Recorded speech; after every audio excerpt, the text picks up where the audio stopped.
Taking you live to Griffith, where Prime Minister Anthony Albanese is speaking at the Daily Telegraph 2022 Bush Summit. Or the second time, which was about half an hour after that, but we went via Canberra, and I thank the Royal Australian Air Force for their efficiency in refuelling the plane and making sure that we got here, because I always believe in fulfilling my commitments, and I've spoken at every single Bush Summit that has been held, and I wanted to ensure that that record was continued, particularly as this is the first occasion I've had the great honour of addressing the Bush Summit as the Prime Minister. And it is great to come here to Griffith. I came here many times as the Shadow Minister for Water and the Environment, and that was in the Murrumbidgee irrigation area here. It is such an important part of New South Wales and Australia. The summit is a valuable initiative in the life of our state and nation. I thank Ben English and the Daily Telegraph for it. Anything that brings us closer together as a nation is a good thing. Our common ground will always be the most fertile place to plan our hopes and enhance our future. I see a better future for all Australians, and key to that is making sure that we tackle the challenges that just keep on coming, because if we don't shape the future, we know the future will shape us. And as I crisscrossed our vast continent during the election campaign, I was reminded of just how vast our country is. Look at a basic map of Australia and you might just see the capitals marked out, little dots spread out like stars across the fringes of our continent. It can be easy at first glance to get lost in their glare, but you'd be missing what lies between them, the great, glowing constellations of communities that sustain us as a nation, not least, of course, here in the Riverina, one of the great food bowls of not just Australia, but indeed the world. We sometimes talk about the bush as if it were homogenous, but that's also a mistake. Each community has its own character, its own set of challenges. Farming is both a way of life, but also what makes our way of life possible. We should never take it for granted or downplay the challenges our primary producers face. There are great successes and times of glorious boom, but a life on the land is certainly not for the faint-hearted. Not for nothing did Midnight Oil sing about farmers hanging on by their fingertips. But the communities that make up the bush, of course, aren't just about farming. I've had the pleasure of spending time with Australians who raise crops out of the earth or extract the minerals and resources from it, those who raise herds and live by the cycles of other species, those who drive the harvesters or painstakingly pick fruit with their hands, but also those who teach, who treat the sick or run a business, the tradies and the artisans, the artists and the posties, those who've been here for generations or who've moved here from the city in search of a better life under a bigger sky, and those who've come from other countries in search of a better life and enriched their new homes and communities here in the process. All of you work in so many ways to make your community just that, a community. And these communities do so much to hold Australia together. But there are major challenges ranging from biosecurity and climate change to water and infrastructure. Some have been decades in the making, some are looming suddenly. I want to talk to you about the solutions to those challenges, but also about the opportunities that those challenges contain. Just how much we depend on the strength and security of our bio borders should never be underestimated. That we have the best in the world is something we can be proud of, but nothing is infallible.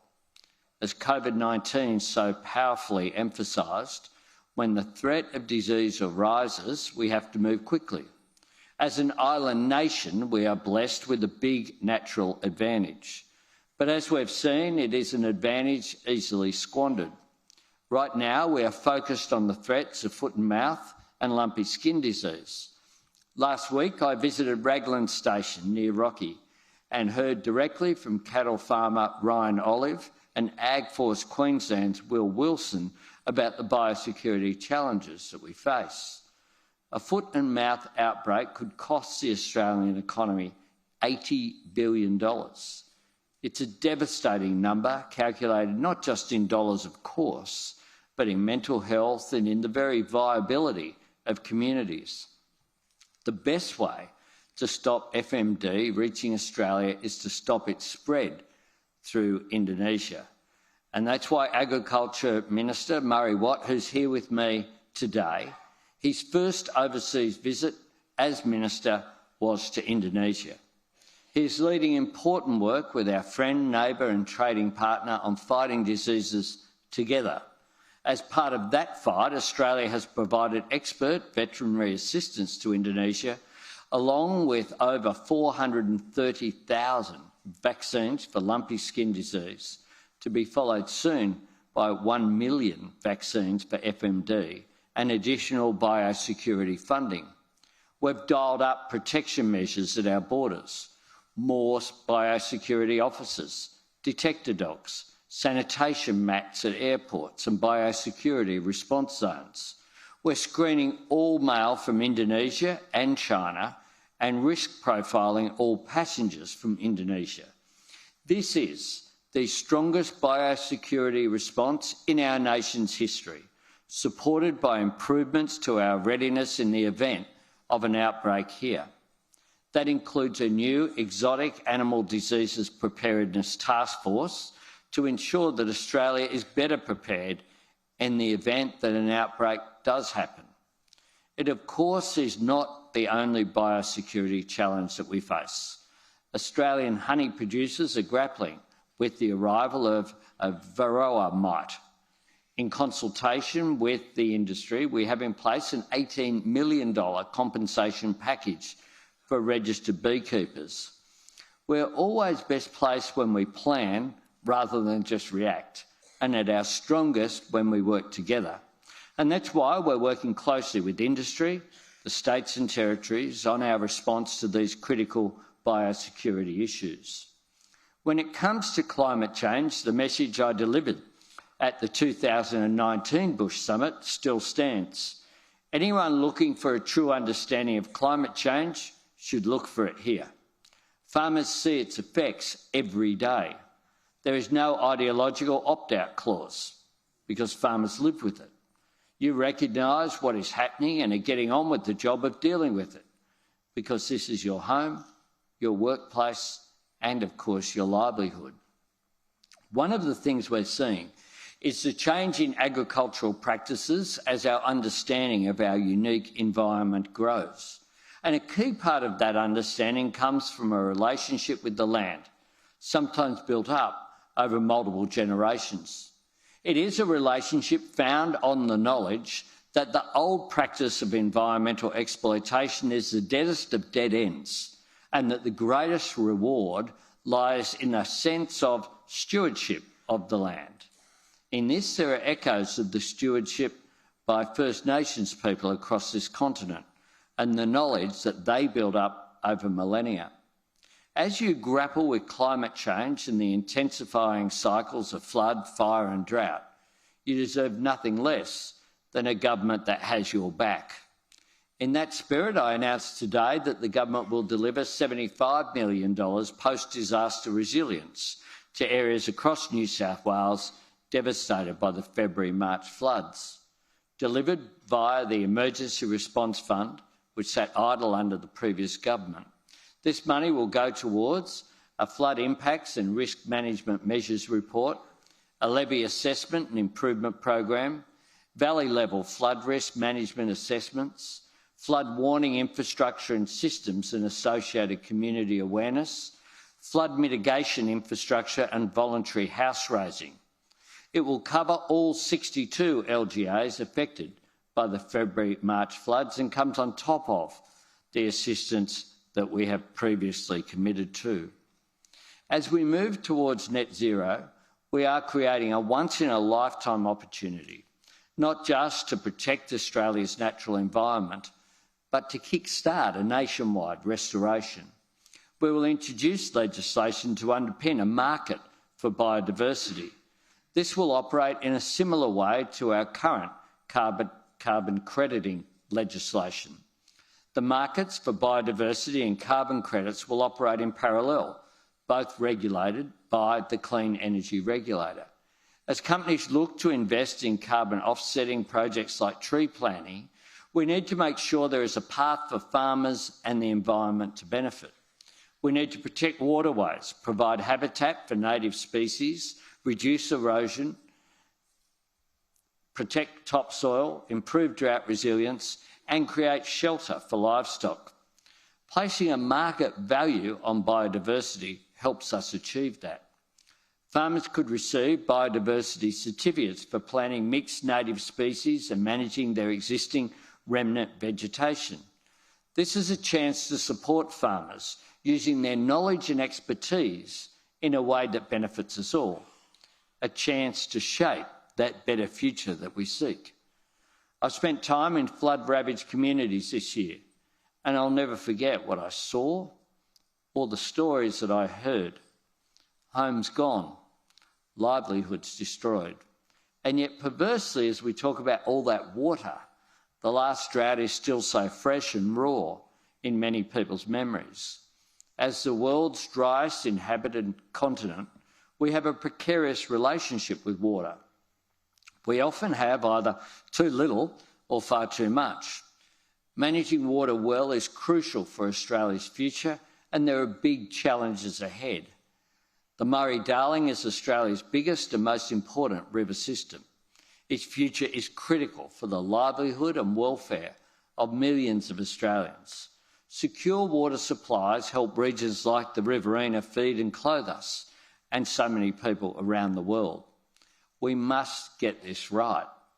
Through the National Water Grid Fund, my government is investing in nationally significant water infrastructure that addresses water security and quality issues. Just up the road from here, the Commonwealth has committed $4.5 million to the West Wyolong Water Reliability Project. As well as improving water flow and pressure in West Wyolong, it will support the expansion of agribusiness and mining in the Griffith area and open up new opportunities for investment across the region. The government is broadening the investment framework for the National Water Grid Fund to support projects that secure essential town water supplies in regional and remote communities. This commitment will provide greater investment in water security across the country in partnership with states and territories so that all communities can access safe and secure water. And Tanya Plibersek, who's here with me this morning, has prioritised fixing the Murray-Darling Basin, working with farmers and local communities to make sure that we get great outcomes. Like all the work that the government has put into and will continue to put into, improving road and rail, improving communications will also chip away at the tyranny of distance. The government has already delivered $480 million in funding to upgrade NBN Co's fixed wireless network. The government has also committed to expand full fibre access to a further 1.5 million homes and businesses. This is about productivity, and it's about ensuring that all Australians, no matter where you live, have access to world-class digital infrastructure. It will make it easier for a whole range of businesses to be able to leave the congestion and expense of our capital cities and set up in regional towns. And one of the payoffs is that as regional economies diversify, they will no longer be hostage to the whims of the market or the fate of a single commodity. Economic diversity means building strength and building resilience. The government has also committed to expand on farm connectivity to support the productivity and safety of our farmers by enabling expansion of wireless connectivity from the homestead to the field. This will enable more farmers to fully utilise sensor and connected machinery technology to improve efficiency. Just as with rail and bitumen, improved digital infrastructure strengthens the nation in so many ways. In remote areas, it can of course be a lifeline, And perhaps most important at all, it makes possible the great hum of conversation across Australia, binding us closer together. There's nothing quite like sharing our stories to stop us becoming strangers to each other. Now, no one needs a fair weather friend. You need a government that stands with you in good times and in bad. A government that knows true solutions are not imposed. Instead, they're found in dialogue, consultation and collaboration with communities and the local councils that serve them. Throughout my time in public life, a lot of my energy has been devoted to regional and rural Australia, not least as the Minister for Infrastructure, but also the Minister for Regional Development. I'm proud of what I was able to do with roads, rail and aviation. What excites me now is the prospect of doing so much more. I haven't taken on any extra portfolios this time, I should point out. Being Prime Minister should cover it, really. But even in my new role, I'll be guided by the same energies that have always guided me. Looking at the evidence, listening to expertise and working through partnerships built on transparency, fairness, honesty and respect.